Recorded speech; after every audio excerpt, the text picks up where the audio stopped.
Hi. അപ്പോൾ ഇപ്പോൾ ഒരു ടാസ്ക് വെച്ചിട്ടുണ്ടായിരുന്നു, കോൺസെപ്റ്റ് ടാസ്ക്. ഒന്നും കാണാൻ പറ്റണില്ല. ബിഗ് ബോസ് കിടന്ന് തൊണ്ട കീറുണ്ട്. എവിടെ ഞങ്ങളിവിടെ കിടന്ന് തൊണ്ട കീറുന്നു, കാണാൻ പറ്റില്ല. മാറി നിൽക്കി അവിടെ ഒന്നും കാണാൻ പറ്റില്ല. ഒരു ടാസ്ക് വെച്ചാലും ഏതൊരു ടാസ്ക് വെച്ചാലും കാണാൻ പറ്റില്ല. അപ്പം ഒന്ന് കൂടി വന്ന് അടിക്കുക. പൈസ കൊടുത്ത് കൊണ്ടുവന്നതല്ലേ, ഇല്ല എവിടെയെങ്കിലും ഫ്രീ ആയിട്ട് കൊണ്ടുവന്നതൊന്നല്ലല്ലോ. ആര്യനൊക്കെ അവിടെ ആര്യനൊക്കെ അവിടെ ഫ്രണ്ടിലും പിന്നെ അക്ബർ പിന്നെ ജഡ്ജായിരിക്കണ കാരണം പിന്നെ പോട്ടനൊക്കെ ബാക്കി ഒറ്റ എണ്ണത്തിനെ അവിടെ കാണാൻ പറ്റണില്ല. അനീഷാന ആരായിരുന്നാലും ഒരു പറഞ്ഞാൽ ബിഗ് ബോസ് ഒരു കാര്യം പറഞ്ഞാൽ പോലും അത് ആരും ചെവി കൊടുത്ത് കേൾക്കണില്ല. ബിഗ് ബോസ് അവിടെ നിന്ന് തൊണ്ട കീറുണ്ട്.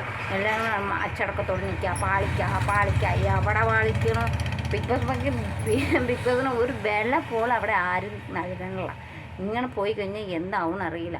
അടുത്ത ബിഗ് ബോസ് വരാനടുത്ത് അയ്യോ ഇയാളങ്ങ് പോട്ടെ, വേറെ ആരെങ്കിലും മാറ്റി നിർത്തണം പറയുന്ന അവസ്ഥയ്ക്ക് വരും. ഞങ്ങൾക്ക് ഒരു ടാസ്കും കാണാൻ പറ്റണില്ല കേട്ടോ. മര്യാദയ്ക്ക് ഉള്ള കാര്യം മുഖത്ത് നോക്കി പറയേണ്ട ഒരു ടാസ്കും കാണാൻ പറ്റണില്ല.